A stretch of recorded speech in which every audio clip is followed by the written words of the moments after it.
विधानसभा चुनाव की सरगर्मी चल रही है। इसी क्रम में आज उत्तराखंड में सभी 70 सीटों के लिए मतदान हुआ। शाम 5 बजे तक करीब 60% वोटिंग हो चुकी थी और इसके बाद भी लोग लाइन में लगे रहे। सबसे ज़्यादा वोटिंग उत्तरकाशी में हुई, जहां करीब 65% से ज़्यादा वोट डाले गए।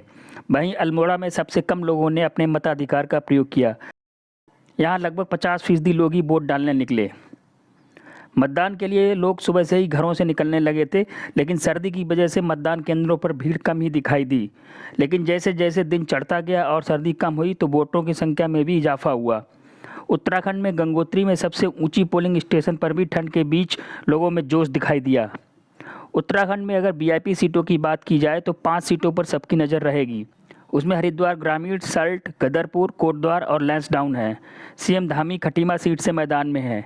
हरिद्वार ग्रामीण से पूर्व सीएम और कांग्रेस नेता हरीश रावत की बेटी अनुपमा रावत मैदान में है। वहीं कोटद्वार से चर्चित नेता और दल बदल के माहिर और चुनाव से ठीक पहले बीजेपी से कांग्रेस में शामिल हुए हरक सिंह रावत की बहू अनुकृति गोसाई बीजेपी को टक्कर दे रही हैं। गदरपुर से शिक्षा मंत्री अरविंद पांडे मैदान में है।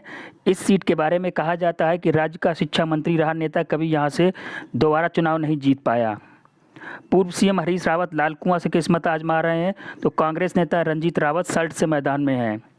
पहाड़ पर मुख्य मुकाबला बीजेपी और कांग्रेस में ही है, लेकिन तीसरी ताकत के रूप में आम आदमी पार्टी भी दांव आजमा रही है, जो कि दिल्ली की तर्ज पर फ्री बिजली गैस सिलेंडर के लोक लुभावन वादों के साथ मैदान में उतरी है।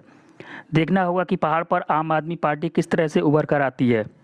पहाड़ पर रोजगार, महंगाई समेत कई मुद्दे चर्चा में रहे और धर्म संसद के जरिए सांप्रदायिकता का भी तड़का लगाने की कोशिश की गई है। अब इसका फैसला 10 मार्च को ही होगा कि जनता ने विकास चुना या धर्म। बेव अखबार के लिए ब्यूरो रिपोर्ट।